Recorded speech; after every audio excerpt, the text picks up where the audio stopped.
Olá, gente, boa noite. Vamos convidar aqui os amigos para seguirem a nossa live. Quem for entrando, lembra do lado da caixinha de comentários tem uma flechinha e a gente está compartilhando com os amigos, né? Tem um botãozinho enviar em azul. A gente vai lá, clica o botãozinho e o pessoal recebe em casa. Adri Teodoro, oi. Bem-vindo, Alexandre. Elisa, Yokota, Dalva, todos bem-vindos, Rodrigo, Recanto Jodé, chegou lá, João, vamos botar aqui o Paula Guiar, seja bem-vinda. Nós vamos com uma live hoje com o Recanto Jodé Biofunção. Olhando, oi, Leandro, tudo bom? Boa Salve, noite. salve Marcos, boa noite. Deixa eu arrumar Ó, aqui. Recanto do Jodé, bioconstrução. Na realidade, é bioconstrução para uma cultura é muito mais amplo, né? A gente fez essa chamada da É, bioconstrução porque é que um tá, braço forte, né? É um tem, braço forte aí do Recanto de Jodé, mas é muito mais amplo, né? Hoje a gente vai poder exatamente. saber um pouquinho mais. Então, vamos esperar o pessoal que está entrando, né? Eita, perdão, caiu aqui.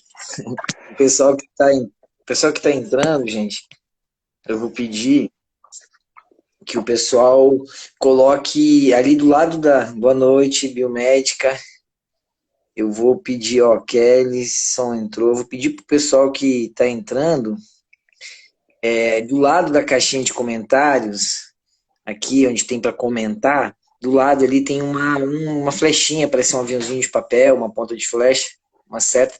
Você clica lá, vai aparecer os amigos que você conversa, ou que conversaram contigo, e a gente vai apertando no botão enviar, que aí a gente envia live por direct para os amigos, para as pessoas poderem curtir com a gente, né? E quem não conseguir assistir, vai ver, não vê agora, vai ver depois, pode assistir. A live vai ficar gravada, né? O Instagram deixa ela 24 horas disponível para as pessoas que não Alguns conseguiram. parceiros aí já, Hã?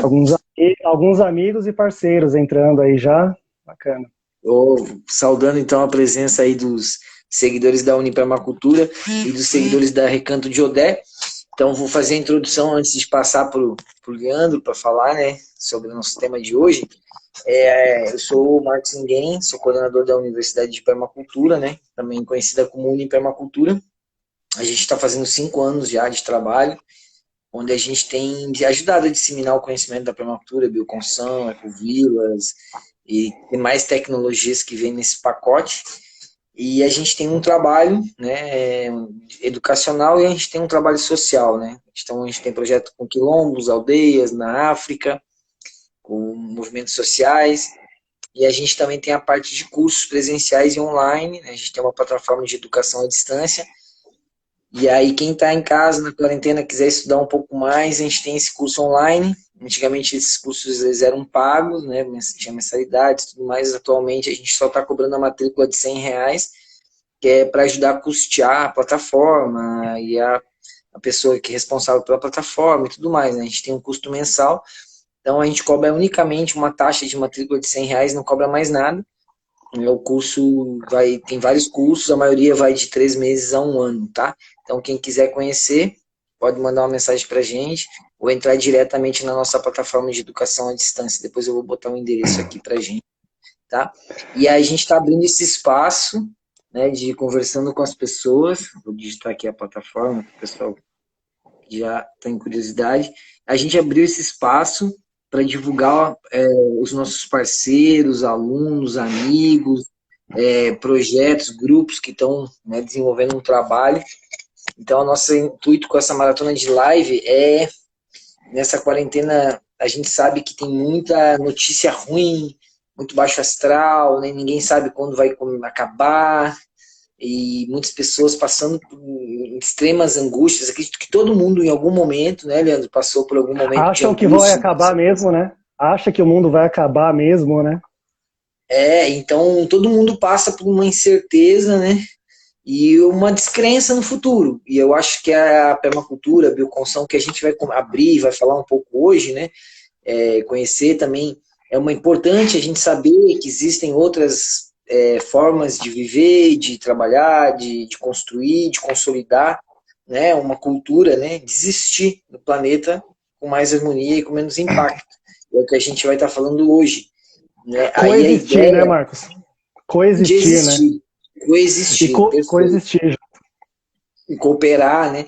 Então a gente está fazendo essas lives justamente com o intuito de trazer as boas novas, de mostrar que existe, além da gente, né, da Unipermacultura, existem inúmeros espaços, projetos no Brasil inteiro e no mundo, né, que estão construindo alternativas, outras vias, e que muitas vezes a gente não chega até nós, né, porque não é interessante para o sistema esse tipo de informação e de cultura, mas agora nessa quarentena, né, com a cultura das lives, a gente está conseguindo abrir espaço. Peço que todos sigam, né, o Recanto de Odé, ajudem, né, movimentem lá a página, segue lá. Hã? Não te decepcionem. Não me decepcionem, por favor, vão lá, segue o Recanto de Odé, e assim a gente vai seguindo, e vamos compartilhando, criando, né, mais, movimentando mais as nossas redes, fazendo esse conhecimento chegar mais longe, tá? Então, quem puder, segue lá os nossos seguidores, sigam o Recanto do Odé, os seguidores do Recanto do Odé nos sigam, e assim a gente vai fortalecendo essa corrente do bem. Então, hoje à noite, ontem, a gente já teve live ontem com o Bioconstrução e Arte, a gente teve com o Rodrigo, do Green Movie. Nossa, a gente teve live já com muita gente, com o Tomás Lançador, e a gente vai ter ainda muitas lives, né? Amanhã vai ter uma sobre cultura, permacultura e cultura indígena. Semana que vem nós vamos ter com o Hiroshi, o grande mestre Hiroshi. A gente vai ter muita gente ainda legal, muitos amigos, né? Daqui É o pro Hiroshi final. da Ecovila? Da Ecovila Clareando. Meu mestrão, professorzão meu também, grande amigo pessoal. Conversamos hoje, eu e ele. Ele foi uma das minhas inspirações para entrar na permacultura. Eu conversei com ele porque eu sentia que ia ser muito lindo se ele pudesse partilhar, né, para as novas gerações também. Então, vamos ter muita gente legal aí. Então, para fazer com o Dado do Labella também. Hoje a gente conversei com o Dado também. Então, vai ter muita gente legal que está militando em diversas áreas que vão estar fazendo live com a gente. Hoje é Recanto de Odé, né, que é um espaço de permacultura, bioconstrução, arte, espiritualidade e alimentação. E aí eu vou passar a palavra para o Leandro se apresentar um pouco do espaço, das perspectivas, do que está sendo feito, os objetivos, e aí a gente vai abrindo aí para as pessoas interagirem com a gente. Obrigado, Leandro, por ter aceitado o convite e participar com a gente. Eu que agradeço, estou muito honrado em o Marcos ter me convidado, ter aberto o espaço. Eu não consigo lembrar tudo, comentar tudo que você falou agora, mas como você ficou muito honrado em o Hiroshi fazer a live com você, eu estou muito honrado de fazer com você, né? Porque a inspiração para eu buscar a permacultura foi o Marcos Ninguém, né? Tem algumas historinhas pequenas assim que mesmo você não sabe, e eu vou só dar uma pincelada aqui. Então essa busca, já conhecendo o termo permacultura, acho importante enfatizar, porque sempre há uma busca, às vezes talvez até espiritual, e um resgate, às vezes, de conhecimentos até de vidas passadas que a gente consegue acessar e trazer para o mundo atual. Mas o termo permacultura apareceu para mim há uns 12 anos atrás, mais ou menos. Eu tinha comprado o sítio e eu tava fazendo uns contratos fora e ficava 6 meses fora, voltava, ficava 1 mês de férias, voltava de novo, não dava para fazer muita coisa, o sítio ficou parado muito tempo. E somente a área, né? Então eu cheguei a contatar o Marcos, inspirado por ele, para poder fazer uma construção usando Super Adobe. Era um material que a gente tinha disponível em abundância no local, e de acordo com esse estudo, com esse princípio, era a melhor técnica para iniciar, né? E eu não tinha experiência prática com o Super Adobe, né? Então não foi possível chamar o Marcos naquela época, mas a gente fez esse contato, mas não foi possível por alguns motivos. E aí uma outra coisa que me inspirou muito no Marcos, é saber que numa das lives você disse que você sempre foi autodidata. Uhum. Quando eu comecei, nesse tempo que eu entrei em contato com você, eu comecei a estudar nesses contratos que eu estava fora. Aí eu comecei a organizar a minha pastinha da minha HD igual você fez. Igual você contou a historinha. Então a minha HD é super organizada, assim, com pastinhas de dentro da bioconstrução, aí tem terra, tem palha, tem tudo que você imaginar. Aí dentro da agroecologia tem a agrofloresta, aí tem adubo, tem plantas, e aí vai se subdividindo as pastas. Também, como você fez no passado, e eu estou seguindo esses passos hoje, também disponibilizando material para a galera que está seguindo a gente, inclusive no nosso grupo de WhatsApp, que ele era muito mais fortalecido quando as vivências estavam mais ativas aí. Essa semana, várias pessoas já disseram que entraram e se inscreveram no curso da Unipermacultura essa semana, então eu tenho certeza que é um material que é complementar e é uma coisa muito proveitosa para todo mundo que está aí, né? E que às vezes tem conhecimento, tem alguma prática, mas sempre tem algo para aprender, sempre tem. A gente nunca sabe nada. Ontem a gente estava fazendo uma reunião entre nossa galera pelo Zoom, então eu cedi para um irmão poder ser o host da reunião, né? Para não ficar só centralizado no Leandro, só o Leandro fala, escolhe os temas, né?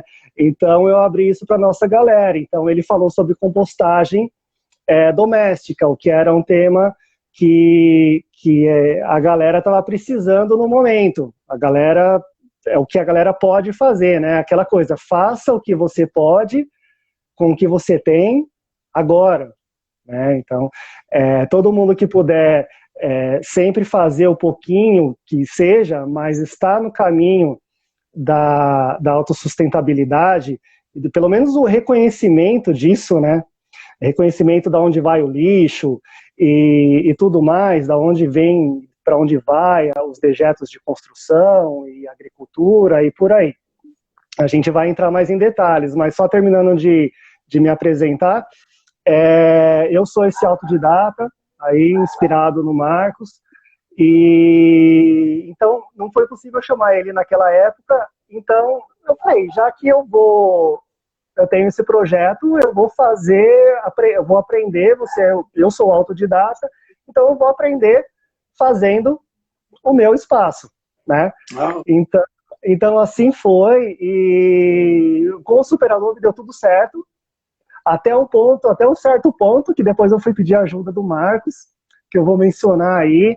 E aí o que aconteceu foi que eu fui buscando mais informações sobre os próximos passos, porque eu não sou formado em arquitetura, eu tinha o desenho, um sketch mais ou menos do que seria, e estava contando com a ajuda de pedreiro para algumas coisas mais técnicas, assim, fundação, algumas coisas nesse sentido, que eu recomendo. Se a galera tem alguma prática em alguma técnica de bioconstrução e já quer começar a construir, se preocupar muito com a fundação, porque é algo sério, né? A fundação e o teto, né? Então você deve buscar ajuda de profissionais. Então eu busquei ajuda de profissionais para fazer essa parte, porque como a gente vem falando aí, vem ouvindo o Marcos, tem assuntos que não dá para jogar na mão da galera, né? Tem práticas ali que não dá para jogar na mão da galera, assuntos tão sérios como uma estrutura de um telhado, por exemplo, né? Então tem que buscar mesmo. Eu vou entrar em detalhes ali. Aí o Recanto de Odé entrou na minha vida, eu comprando o espaço, e aí eu fui formatando mais ou menos a ideia do que seria isso. Minha família não estava muito afim de ter um sítio, e eu senti que isso foi uma missão, uma das coisas de eu ter me identificado muito com o Marcos também, na época, foi a busca espiritual e o Santo Daime, numa das mirações, eu fiz um resgate de uma vida passada em que eu tinha alguns conhecimentos de bioconstrução naquela época, há mais de 900 anos atrás, talvez. E já tinha alguns conhecimentos e voltei da miração com esse conhecimento. Foi incrível, assim, porque eu pude acessar uma experiência, né? Você sabe muito bem que é possível isso, e trazer para cá. Então, quando a galera fala, nossa, mas você, né, não tem 40 anos e tem esse conhecimento, tem muita coisa que eu explico para a galera que eu não sei se eu tenho ou não tenho, mas é muito intuitivo, né? Tudo isso é muito intuitivo e acaba vindo essa intuição acaba vendo uma força dizendo, vamos lá, não tem medo de fazer não, mano, segura o cano lá, vai socando legal mesmo, que não vai dar erro, vai dar tudo certo. Depois você vai pilar e se der alguma coisinha errada ali, dá para acertar na mão enquanto tá mole, depois você pila, vai dar certo. Vai dar certo. Qualquer coisa, depois você acerta lá em cima numa amarração, como se fala, uma cinta, né? Então, nessa casa de super adobe do espaço, eu fiz aquela cinta em cima de concreto, que foi tudo no prumo, tudo niveladinho, onde se acertou algumas partes orgânicas da casa ali que estavam um pouco fora. Que é normal, eu acho normal. O Marcos tem companhia de construção, ele já está em alto padrão, já é outra coisa. Como a gente falou, é normal. O Marcos tem a responsabilidade de entregar o que está no projeto, de entregar exatamente aquele produto que a pessoa está pedindo. Mas a galera que está começando na bioconstrução, não tenha medo de errar. Tem uma galera que está aí, ó, tem a Luana de Rondônia, ela tem um projeto maravilhoso lá também, uma mulher, Lua, né? A Lua, então. Eu vi que ela entrou, Lua, um grande beijo. Não sabia que você conhecia a Lua também. Um grande beijo, Lua, para você. Sim, não, na época que eu conheci ela, eu comentei bastante de você e tal, e da onde estava surgindo todas essas ideias, e as ideias todas vindo tal, e uma mulher, um exemplo aí, né, uma mulher à frente de um projeto. Olha lá, ela fez uma carinha ali. Não só de... Sigam a Lua Lopes aí, galera. Lopes.lua, sigam a Lua. Eu vou fazer vamos ter que fazer uma live, né, Lua? Vamos combinar depois pra gente fazer uma live sobre o trabalho que vocês estão fazendo lá, que é um trabalho pioneiro também, tá bom? Vamos fazer tem uma mulherada que vai ter essa semana, vem a Rene, vem uma mulherada, a Juliana, e vamos botar a Lua também pra fazer uma live pra gente. Bacana, o projeto dela não é só de bioconstrução, mas ela faz um reflorestamento da mata amazônica lá, maravilhoso, e a galera deve seguir mesmo. Então, o Recanto de Odé começou mais ou menos dessa maneira, bem intuitivo, né? Eu coloquei ali no texto de chamada, junto com o flyer, explicando o que era o OFA, né? Que é o arco e flecha. É uma arma, né? Ancestral, que o homem precisa ter domínio para poder segurar um instrumento, que é o arco, e apontar e soltar a flecha, que não é o instrumento, mas é o meio com que você vai conseguir a sua caça. Que caça que é essa, né, galera? Aí tem a galera que fica, não, é caça, é carne, eu não como carne. Não, não é essa caça que a gente está falando, né? A mitologia usa isso para o ser humano entender, trazer para sua realidade, entender mais ou menos as historinhas, né? Então, a caça, ela é qualquer busca de conhecimento. Qualquer alvo que você coloca na sua vida, você, primeiro, precisa saber que você está colocando aquele alvo, né? Que é o seu braço, né? Você saber como você vai chegar, que é o instrumento, que é o arco, e você efetivamente chegar até esse objetivo, tendo tudo em mãos, é o trajeto da flecha que acerta o alvo, né? Então, essa era a busca de conhecimento da gente buscando os PDF, organizando nossos HDs lá atrás, né? Então, é a busca de conhecimento quando a galera se inscreve num curso online, num curso presencial. É a busca de conhecimento quando a galera vai numa vivência nossa, né? Então, desde o dia 1, então, desde a fundação dessa construção do Super Adobe,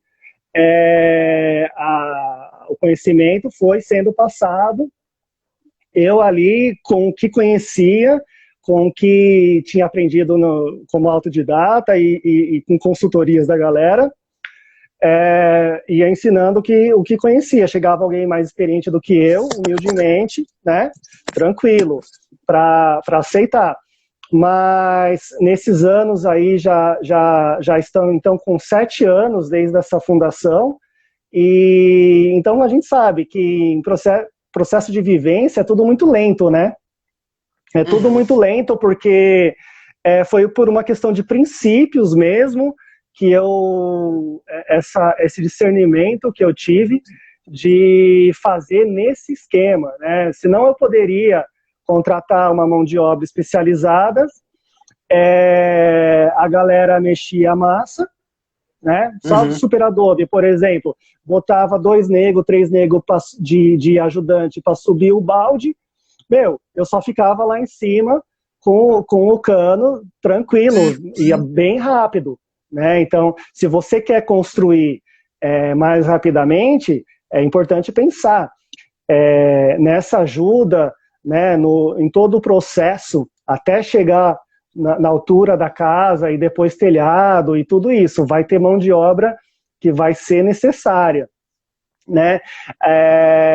Me lembra só uma coisinha que a galera perguntava na época, esse é o Hyper Adobe ou o Super Adobe, né? Então, qual que é a vantagem e desvantagem de cada um? A gente entrava na historinha toda, mas o que eu principalmente alertava a galera é que se você vai usar o Hyper Adobe, que nem a Lua fez a casa-mãe do espaço do Terra Cura de Hyper Adobe, ela tem que cobrir e descobrir sempre que for usar. A terra, aquela terra compactada, está exposta. Muito exposta a sol e chuva, ela vai desmanchar, né? Ao passo que o Super Adobe, ele já tem a malha mais fechada, cobrindo, né, dando mais uma proteção, o que também, se ficar tempo exposto, ele vai estragar, e no Recanto de Odé ele estragou. Ele estragou e ele começou, ele soltou, porque ficou 4 anos parado essa construção. 4 anos parada. Porque eu voltava de férias desses trabalhos que eu tinha, e aí 1 mês eu cortava o mato do sítio, pronto, hora de fazer outro contrato, já não dava para mais nada, né? E não dava para fazer nada. Então, começou a ter perda de superfície, né? Com o tempo de chuva e sol, e aquela parte externa do Super Adobe começou a ficar muito arenosa. Eu comecei a ficar preocupado com aquilo. Aí eu entrei em contato com o Marcos, eu tenho esse áudio gravado ainda, e ele falou, faz um chapisco para você poder depois, para ele poder segurar, um chapisco grosso com areia grossa, e depois você vai vir com um reboco grosso por cima ainda, depois desse chapisco, né? E aí a gente fez o chapisco e estamos no processo do reboco grosso agora, né? Então, muita gratidão aí, várias coisas algumas luzes assim que eu fui buscando, e às vezes a coisa está na simplicidade. Depois eu vou dar o exemplo do banheiro seco que foi inspirado num trabalho do Marcos também. Aliás, eu ia te perguntar, Marcos, aquele banheiro seco que foi feito com tambores de petróleo, eram 2 tambores soldados em forma de um J, onde estava a abertura aqui em cima, e esse aqui já era o compartimento. Tá lembrado que você fez essa obra? Aí eu me inspirei nesse desenho dos tambores soldados. Eram 2 tambores, levei para o serralheiro, soldou, fez a chaminé direitinho e está em uso lá. Está em uso esse banheiro seco. Aí a minha preocupação era, bom, é o metal, né? A gente sabe que a ureia é terrível e eu estava com medo da ureia destruir tudo. E aí indicava aquele Neutrol, indicava esses produtos de asfáltico e tal. Fiz alguns testes, passei, antes de começar a usar o banheiro seco, já enferrujava, sozinho. Aí fiquei preocupado. Mandei uma mensagem para o Marcos um tempo atrás. O Marcos veio com a coisa mais simples que eu podia imaginar e que todo mundo, todos os mestres de obra, todos os pedreiros podiam imaginar. Óleo usado, mano. Óleo de carro usado, é anticorrosivo. As pessoas passam óleo nas ferramentas para não ter corrosão, para não enferrujar. Passar o óleo, dar um banho de óleo usado de carro dentro da superfície dos latões vai proteger. Quando eu esvaziar aquilo lá, provavelmente eu vou ter que fazer novamente, né? E foi uma outra luz, assim, super simples, assim. Então, algumas buscas, assim, que a gente tem que ter parceiros, a gente tem que ter gente que tem a luz, porque às vezes a gente está no meio do furacão e não enxerga muito soluções para os problemas, né? Porque as soluções criativas para os problemas, né? Então a gente trabalha em permacultura, a gente acaba resolvendo problemas, né? Achando soluções para algum problema, assim. Então, como que eu vou ter água? O que eu vou fazer com a água? Como eu vou ter alimento? O que eu vou fazer? O que eu vou fazer com o cocô? E por aí vai. Assuntos assim que tem que ser discutidos, já estão mais do que já é mais do que evidência, e esses assuntos, com certeza, todo mundo acha material aí para estudar. Com os cursos da Unipermacultura e presencialmente também, assim que for possível, né? O Recanto de Odé sempre deu seus passos através das vivências, assim. Eu não chamava de curso, eu não chamava de oficina, eu chamava de vivência, porque a gente tinha que acampar na barraca, porque a casa-mãe a gente estava fazendo, então a gente não queria montar barraca dentro da casa-mãe, porque ia ter o trabalho lá logo de manhã. Mexer terra, vim com carrinho de terra e tudo. Então todo mundo na barraca, né? Na parte de camping, parte gramada. O espaço não é grande, tem 4.000 metros e meio, então é um espaço suficiente para colocar bastante coisa em prática, né? E é até grande se você pensar que eu reservei desses 4.500, eu reservei 2.000 para implementar a agrofloresta que está sendo implementada agora. Então, 2.000 metros de alimento, eu creio que seja um bom começo, assim, né? E aí fui no início do projeto desenhando as zonas, o que iria em cada local. Muita coisa está no projeto ainda, mas quem tem os olhos e um pouco de conhecimento ou quer aprender, chegar lá, vai saber, olha, aqui tem um espaço para cisterna, aqui vai ser a cisterna. Essa outra água de telhado aqui, dá para fazer a outra cisterna do lado que já tem o espaço reservado. Então, foi pensado, né? Então, quando a galera começa a estudar sobre desenho permacultural, aí eu começo a abrir esses assuntos para a galera lá. Então, sempre foi através das vivências, cara, porque acho que a vivência além do curso e além da oficina, né? Porque o curso é aquele negócio que te dá o certificado, a oficina é aquele negócio mesclado, mais ou menos teórico, com alguma demonstração ali de algum tema, e a vivência é porque a galera ia ter que fazer o próprio alimento, a galera ia ter que acampar, a galera ia ter que Não tinha chuveiro, então tinha um lago que é o nosso local de lazer, um lago ali próximo. Não é nem na propriedade, mas a gente leva a galera para tomar banho de lago, é clássico, tem várias fotos aí no perfil para a galera dar uma olhada aí nos processos todos aí, né? Então, a história do Recântaro de Odé é mais ou menos essa, através de vivências a gente foi construindo muitas amizades, muitas parcerias aí em termos de amigos mesmo, né? Tinha uma coisa que eu imaginei no início, eu fiquei impressionado com o CSA, eu não conhecia o CSA, eu conheci o CSA a semana passada com a live, e é um negócio que eu quero estar dentro, é um negócio que eu quero fazer e quero participar. Comecei a seguir o Rodrigo, e é um negócio... E aí eu vou contar uma historinha rápida aqui, que eu tinha imaginado uma forma de CSA, antigamente, sem conhecer esse nome. Então, quando a galera ia para o Recanto de Odé, que já tinha alguma área, então a gente tem alguns amigos online aí que de repente tem alguma área e já tem sítio. Então, o Recanto de Odé é um espaço limitado onde eu não vou conseguir produzir tudo que preciso. Tá? Nesse caso, essa ideia não era nem para vender, essa ideia inicial era para autossuficiência mesmo, não ia conseguir ser autossuficiente com o espaço que tem disponível. Então, me veio à mente a palavra confraria.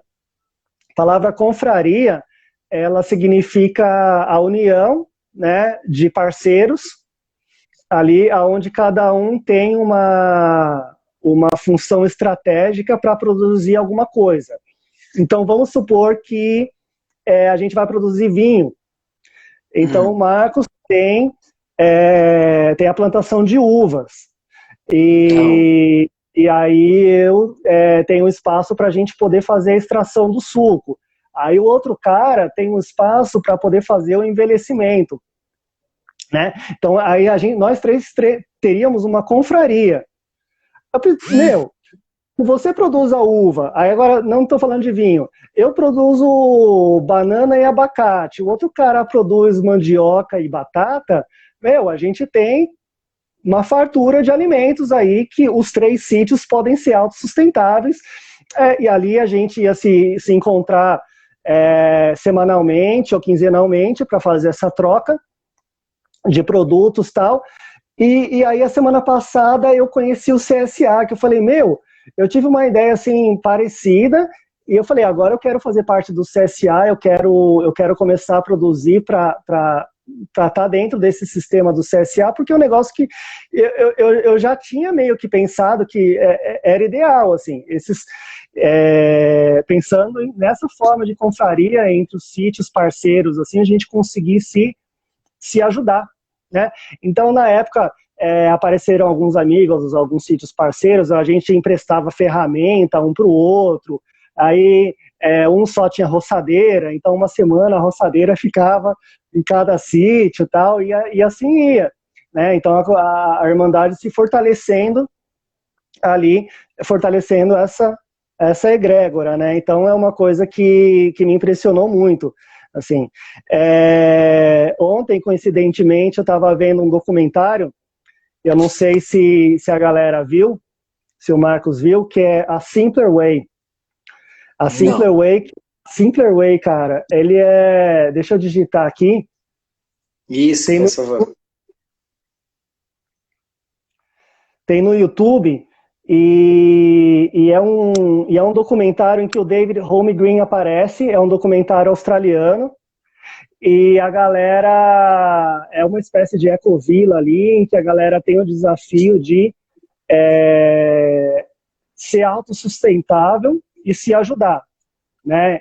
Então eles se organizam em formas de mutirões. Então então hoje vamos construir a casa do Marcos, usando essa técnica, porque é a que tem disponível, a que ele gosta, a que ele quer. Hoje, aí a semana que vem, a gente faz tudo isso essa semana, a tarefa dessa semana, é um documentário lindo visualmente, produzido, David Holmgren aparece, anotei o nome da da vila lá, na Austrália, eles têm o nome aborígene, é Urucum, Urucum com W.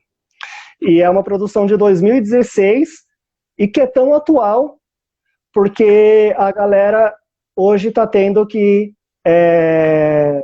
olhar para o campo, né? Olhar para o campo, fugir um pouco da cidade, porque está vendo que não é o que está trazendo a sua saúde, não é o que está trazendo o seu melhor estilo de vida. Nem que seja, né, que você seja um profissional que você trabalha na cidade e tem que morar lá de segunda a sexta. Você tem um sítio parceiro, você pode estar lá todo fim de semana, porque vai rolar atividade todo fim de semana no sítio. Vai rolar vivência no fim de semana. Então, a gente tentou ir construindo uma rede, tá? O grupo de WhatsApp é bem conciso, mas a galera que está, assim como sua galera, uma galera firmeza, né? Não tenho 20 mil, né? Mas quem sabe, né? O importante é ter a galera acordada para ajudar, para chegar a cultura, para ajudar o espaço e se ajudar, né, Marcos? Eu acho que todo mundo que já participou de uma espécie de mutirão, de alguma vivência, sai ajudado. Sai ajudado. A pessoa se doar, a pessoa está se ajudando. É uma forma de caridade que você está fazendo, ajudando aquele projeto, dando uma força que às vezes é necessária, 2 braços a mais, às vezes é necessário para uma atividade que eu não conseguiria sozinho, né?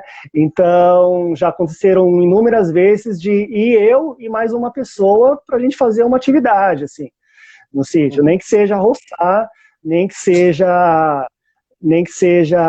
tratar um bambu, né? A estrutura da cobertura da casa-mãe do Recanto de Odé, a galera pode ver nos álbuns depois, ela é feita com bambus gigantes. Então, esse bambu foi retirado de um sítio próximo.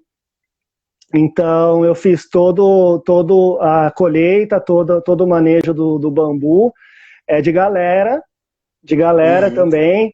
E você tá ligado que para tirar o bambu gigante da torceira, mano, assim, e mulher no meio, não tem essa, assim, você tem que ir lá abraçar o bambu lá e vir puxando, porque tem que desenroscar lá de cima, e o bambu verde, ele molhado, um bambu de 20 metros de altura, fácil pesa uns 200 quilos, facilmente, assim, né? Então, a gente fez essa colheita, tal, fez o tratamento. Tem algumas curiosidades no tratamento aí. Quem gostaria de aprender tratamentos com bambu, assim, eu tenho umas histórias bem peculiares, assim, porque eu fiz uma vala de tratamento, coloquei uma lona e comecei a jogar o produto e o bambu dentro, né? Para quem não sabe, o octoborato ou bórax, você pode colocar o sulfato de cobre, que é antifugicida também.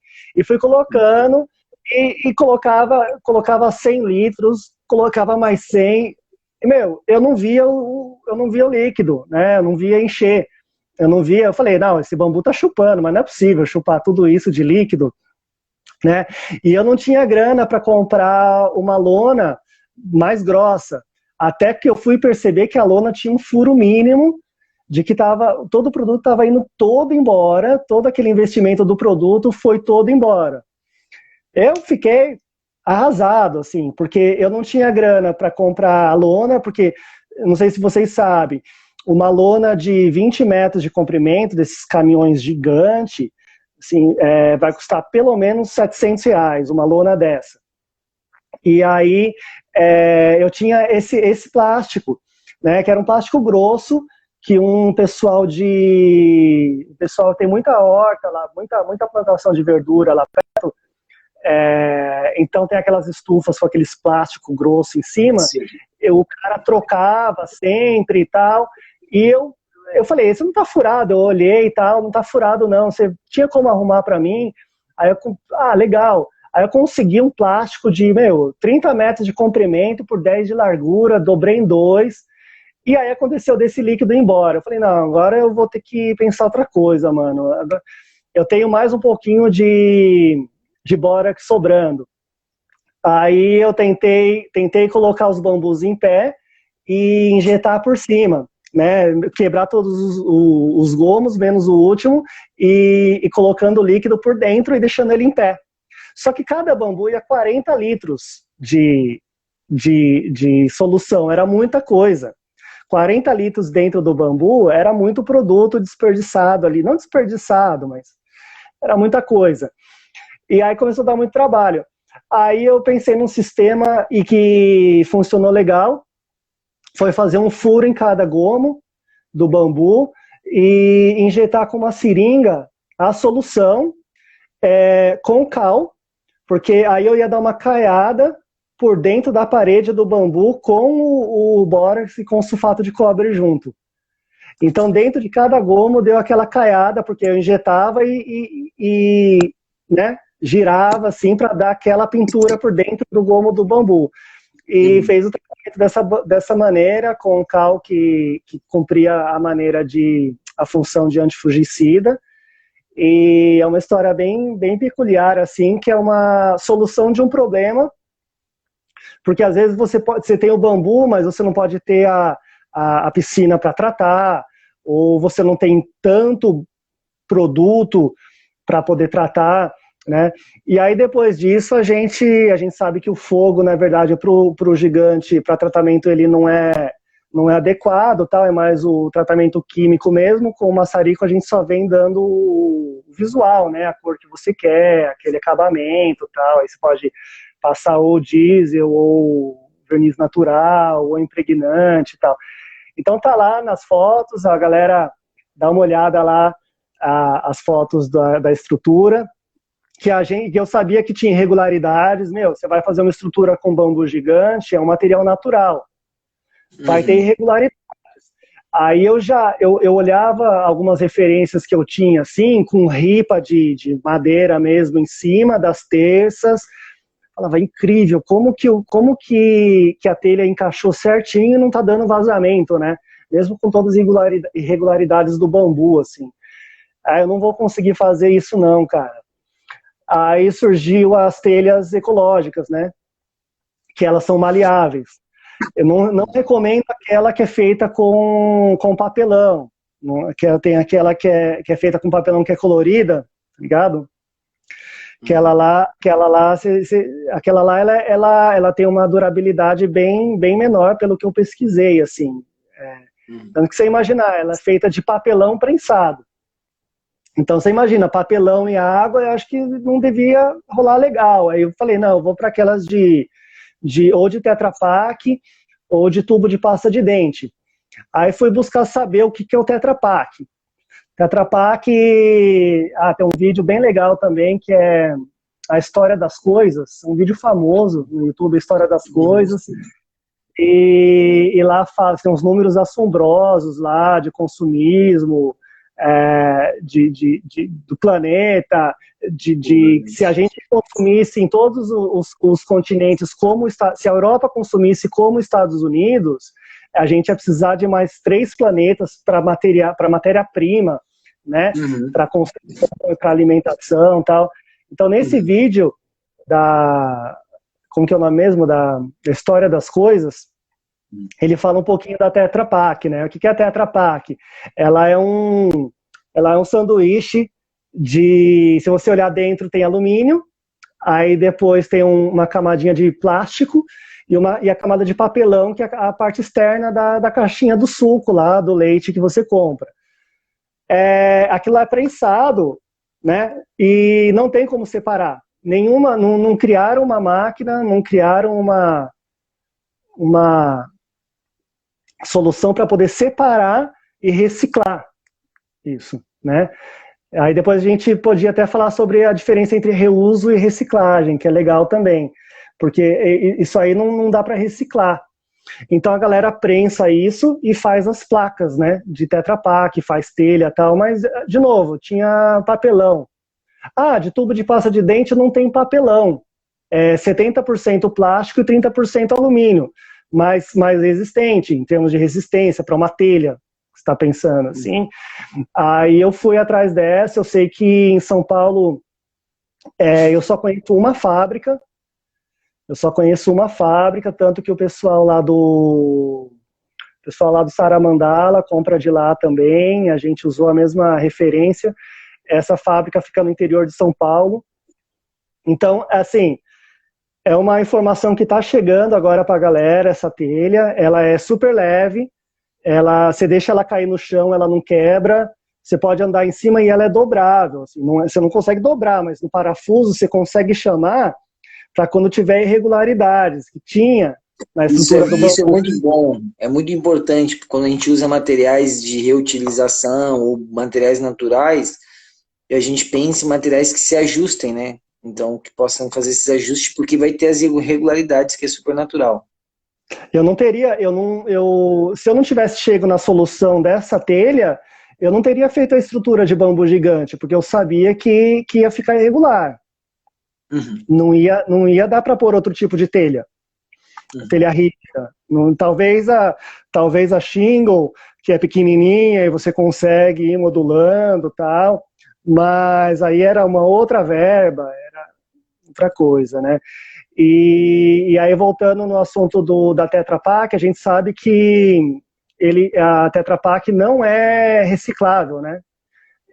Até se alguém souber aí alguma informação diferente, coloca pra gente, porque até onde eu sei ela não é reciclável. Então existem os reusos aí, você prensar e fazer uma outra coisa, fazer uma placa.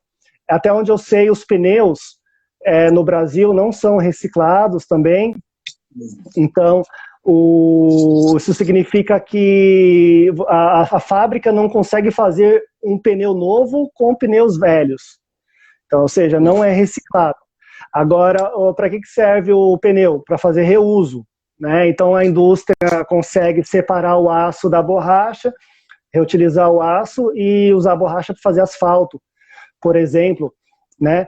Então, quando eu inicialmente comecei a fazer um murinho de arrimo, do lado da casa-mãe do Recanto de Odé, com pneu, puxando terra, fazendo um murinho de arrimo, porque eu vi que estava correndo um pouco a terra, e aí eu queria aumentar a varandinha e tal, vou aumentar um pouco com pneu.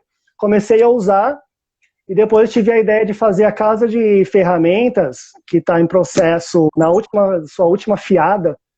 Tá precisando de alguma mão aí, de uma força da galera aí para ajudar lá, para terminar a última fiada da casa de pneus, que é uma casa de ferramentas, com o objetivo de ser uma casa de ferramentas. Também, todos os pneus colocados em forma triangular, então de cima sempre travando dois de baixo, como se fossem blocos normais. É tudo bem pilado, né?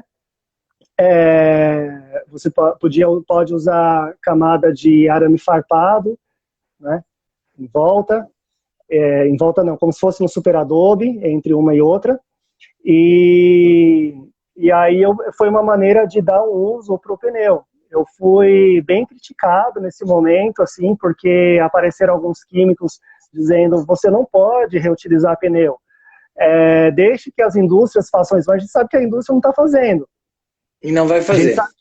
Não vai fazer. E aí o cara entrou numa discussão assim, que o cara, como químico, o cara poderia ajudar a gente muito mais em criar uma solução ao invés de criticar com o estudo dele. Você ter o conhecimento para criticar, não resolve muita coisa. Assim, vamos construir, vamos ser positivo e dar solução para algum problema, né? Mal pensava a pessoa que estava criticando que a casa de pneus ia ter um reboco, que a gente não ia estar em contato, encostando, respirando a borracha do pneu, que é a que solta toxina. Então, ou ninguém ia ficar lambendo o pneu para poder ingerir a toxina que ele solta, sabe?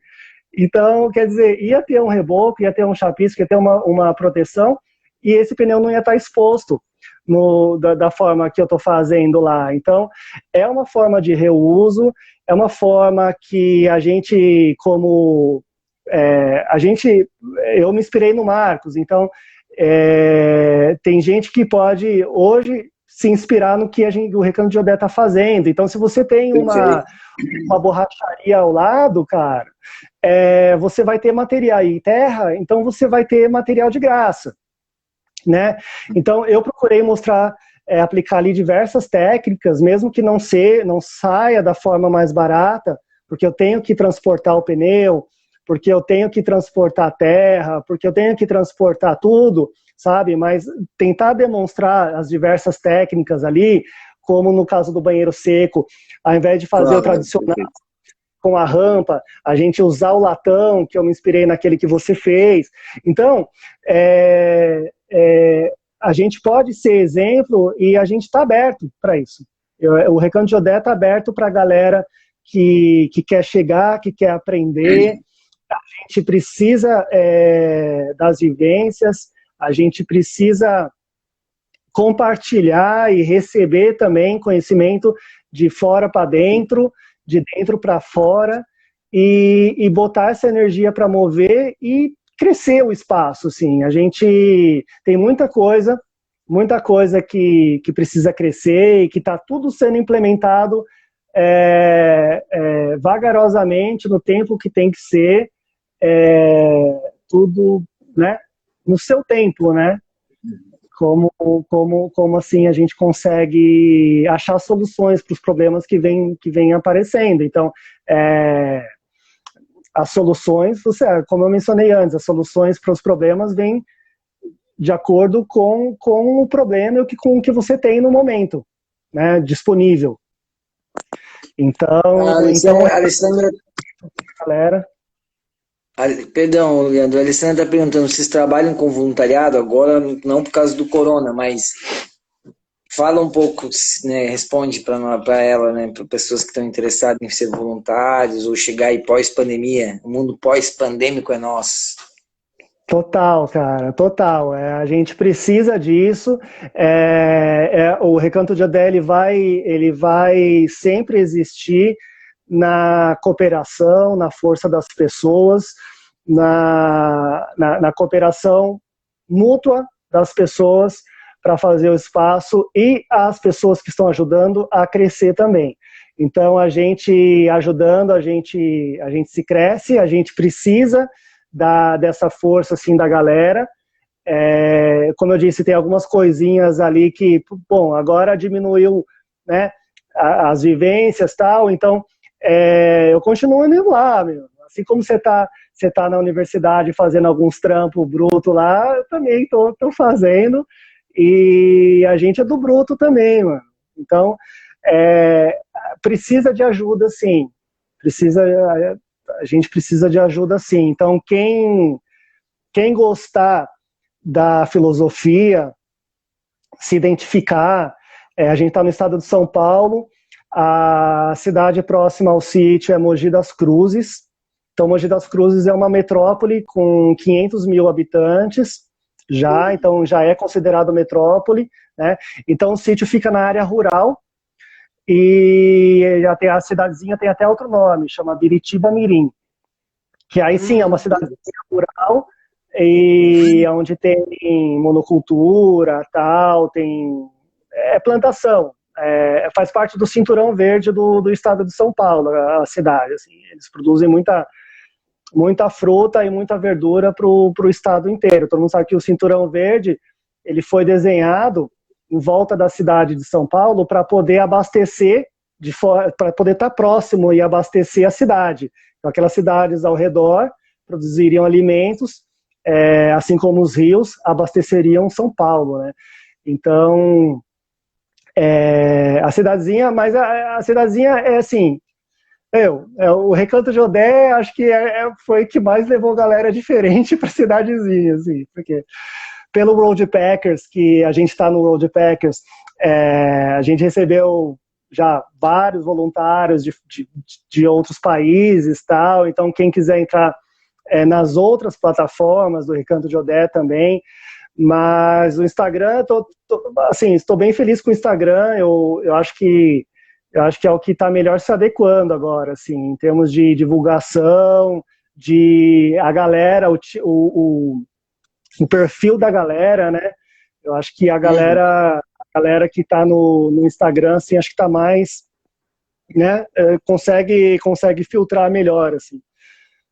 Mas aberto sim, gente. A Janaína que perguntou aí. Eu não consegui ler nada enquanto eu estava falando pra Não, caramba. tranquilo.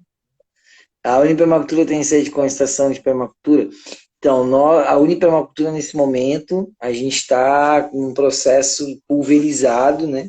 A gente está com. Hoje a gente está focando, né, em desenvolver projetos com parceiros, né? Então, a gente focou nos cursos online, porque os cursos online foi uma maneira de chegar mais rápido nas pessoas, né? Quando a gente foi bem pioneiro, assim, na realidade, quando começou a surgir, né, essa questão online, né, que veio forte, primeiro foi o Pindorama, né, e foi a gente começou a receber pessoas também, fomos, inclusive, o primeiro espaço de permacultura do Woodpeckers foi a gente, ficamos entre um dos lugares mais procurados em 2015 no mundo, só que hoje, eu sinto que tudo é cíclico e, ao mesmo tempo, tudo é dinâmico, né? Hoje, o nosso foco, eu mesmo estou muitos anos, né, na permacultura já, né, quase 2 décadas, né? Em breve completamos, né? Uma década e meia já trabalhando, dando aula, viajando. Então, chegou uma fase que a gente achou melhor não ter uma sede, né? E principalmente porque a gente tem viajado muito com as obras, com os projetos, né? Então, tanto com os projetos sociais, a gente viaja, né, para a África, né, em Minas Gerais, lá no Quilombo da Lapinha, nas aldeias indígenas. Então, a gente passou esses últimos anos viajando também, nesses últimos 2 anos, a trabalho com projetos sociais. E aí, quando a gente tem feito essa rede, né, a mesma coisa que a gente está fazendo aqui hoje com a live, a gente tem feito com os nossos parceiros, né, os nossos alunos, sobretudo. Então, esse ano o Japa deu um curso lá no Maranhão, com o pessoal que são colegas e amigo nosso. A gente foi dado curso também em Pião, no Paraná. Então, onde tem os parceiros, alunos, parceiros, a gente faz um curso da Unipermacultura presencial, né? Como eu falei ontem na live, eu estou bem, numa fase assim, bem cansada de administrar as minhas emoções e as emoções coletivas, né? Chegou um momento que eu tive que reconhecer isso para mim, tipo, olha, tô sem inteligência emocional, e eu acho isso muito importante, a gente saber qual o momento da nossa vida que a gente tem inteligência emocional, né? E qual o momento, deixa eu ver aqui, e qual é o momento que a gente não tem, né, da nossa vida uma inteligência emocional para lidar com o público. E aí a minha inteligência emocional hoje, ela está muito individual, assim, eu convivi muitos anos com muita gente, muito encontro e aula, curso todo final de semana. Aí hoje eu estou desenvolvendo mais meu lado artístico, né? O pessoal até falou antes assim, a cara do Marcos de empolgado. Eu não sei se foi uma brincadeira ou se foi verdade. Eu estou empolgado. Eu não sei se eu consigo demonstrar isso, mas eu fico muito feliz com essas iniciativas. Mas eu tenho vindo de uma rotina, apesar de a gente estar vivendo hoje em quarentena, eu sigo mesmo, assim, sigo trabalhando de manhã e de tarde, acordo cedo, 7 horas já estou na função, e vamos até 6 da noite, depois banho, mal como alguma coisa e live. Então, depois da live eu vou estudar, né?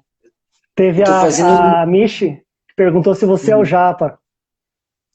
Não, eu sou o Marcos, o Japa é meu irmão. E aí, então a gente está agora nessa fase, eu estou fazendo um estudo bem. Eu quero inovar, sabe, Leandro? Eu acho que eu já ensinei há muitos anos o mesmo, e graças a Deus hoje tem pessoas como você que estão ensinando uma galera, né? Que eu mesmo assim já te dei dicas, né? Você montou aí a sua história, como muita gente montou a Mas sua você é o história hoje. inovador, cara. Você é o inovador, entendeu? Então tem a galera que começou a te seguir há 10 anos atrás, como eu e muitos, E hoje a gente é visto como inovador, mas a gente tem os nossos mestres, como você tem o seu, sabe? Então, as claro, referências nossas, assim, eu sempre vou mencionar, entendeu? Sempre vou claro. mencionar. E aí eu tô agora justamente nisso.